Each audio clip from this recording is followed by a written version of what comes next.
Morning everybody. Myself Sridevi Aman నుంచి. యాక్చువల్గా నాకు ఒక యాక్సిడెంట్ అయినప్పుడు ఇన్ఫర్మేషన్ వచ్చి ఫాస్టింగ్ బ్లడ్ షుగర్ నాకు 565కి వెళ్ళిపోయింది and my HbA1c was 14.5.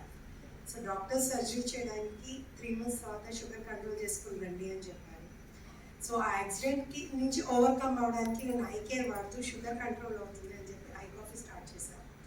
Believe me 3 weeksలో నా sugar levels start coming down and next time నేను టెస్ట్ చేయించుకున్నాను వెళ్ళేసరికి నా HbA1c has come down to 7.5.